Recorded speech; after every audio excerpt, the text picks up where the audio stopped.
Hotep à tous, bien-aimés frères et sœurs. Le pétrole du Niger a repris sa route par le Bénin. Le Bénin a repris, a laissé passer le pétrole du Niger par le port béninois. Ça, c'est l'œuvre de deux anciens présidents béninois, le président Nicéphore Sogolo et le président Boni Yayi. Ils ont fait un travail de médiation qui a abouti à ce résultat.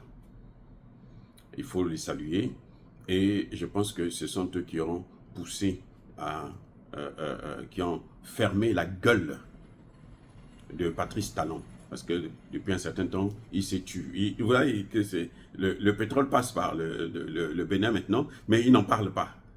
Parce qu'il a compris que non, il ne faut pas mettre de l'huile sur le feu. Et il est le grand perdant. Ceux qui disaient que le Niger va perdre, le Bénin aussi va perdre, c'est faux. C'est le Niger qui perd.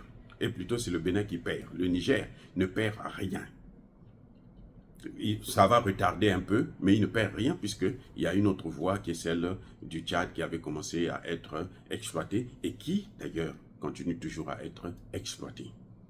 Elle est en cours d'exploitation. Donc, on envisage de créer donc deux voies pour le passage du pétrole du Niger. Parce que si le Bénin, demain, vous savez, là où il y a la France, ben, il faut toujours s'attendre à ce que ça change. Puisque le président béninois, c'est un pantin, c'est le paillasson de Macron, donc il faut s'attendre à tout.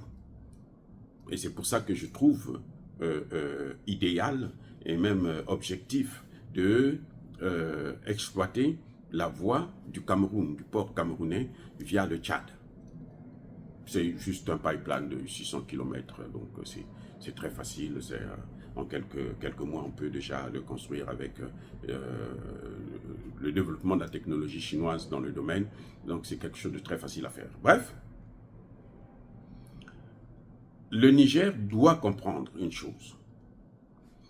On dit chez nous, quand tu manges avec un chien à côté, il faut toujours avoir le bâton.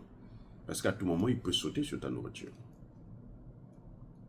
Donc, le Niger, quand il fait le business avec le Bénin, où il y a la France à côté du Bénin, il faut qu'il ait toujours un bâton.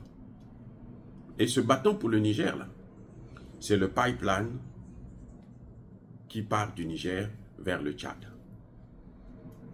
C'est très, très, très important de conserver cette voie-là, cette alternative, pour ne pas qu'il y ait une rupture d'approvisionnement le jour que la France va dégainer au niveau de Patrice Talon.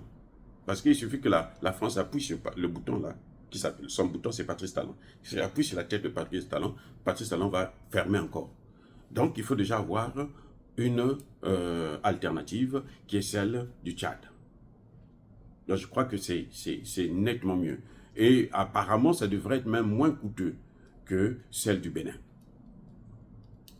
Parce que les dirigeants béninois, vous savez, les dirigeants africains, malheureusement, tant qu'ils ne sont pas panafricanistes, on ne peut pas leur faire confiance. On fait confiance aux dirigeants panafricanistes. Mais tant qu'ils ne sont pas panafricanistes, ne faites jamais confiance à ces dirigeants. Regardez comment Bassirou vous a baisé la gueule avec Sanko. Ils vous ont entraîné en bateau, et puis après, on vous largue. Si on n'était pas averti, pour ceux qui me suivent, avant même l'élection, pendant que Bassirou et Sanko étaient en prison, je leur avais déjà dit, ce n'est pas eux l'avenir du Sénégal. Ne comptez pas sur eux. Où en sommes-nous? C'est là où nous en sommes actuellement. Donc, c'est une bonne chose qu'il puisse y avoir la paix entre les deux pays. Parce que de toutes les façons, les populations n'ont pas un problème. Ce sont les dirigeants, notamment les dirigeants béninois, qui accueillent sur leur sol des mercenaires français. Et ça, c'est normal que le Niger puisse prendre ses dispositions. C'est comme le Sénégal qui appelle l'armée européenne pour venir assurer sa frontière avec le Mali. Ben, le Mali doit prendre ses dispositions pour les accueillir. Au cas où ils débordaient de leur mission, quittaient leur sol pour venir. Et puis quand ils viennent comme ça, c'est pourquoi? C'est pour former des terroristes. C'est pour ça que je vous ai toujours dit, le terrorisme va prospérer bientôt au Sénégal aussi. Ça va de soi. Là où ils sont, le terrorisme prospère. Voilà.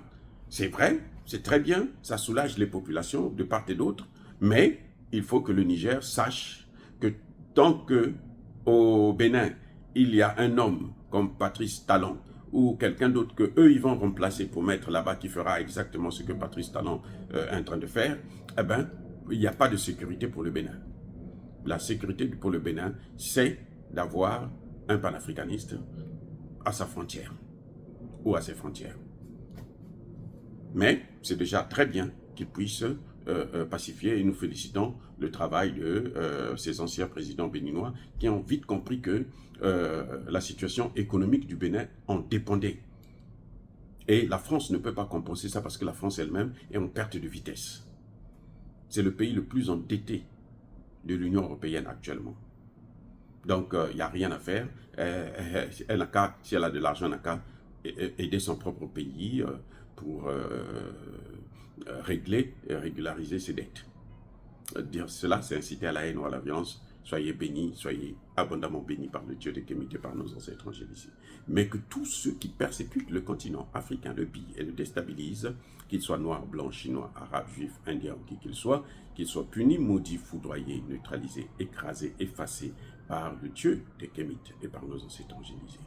Vive l'Afrique éternelle, je dis et j'assume.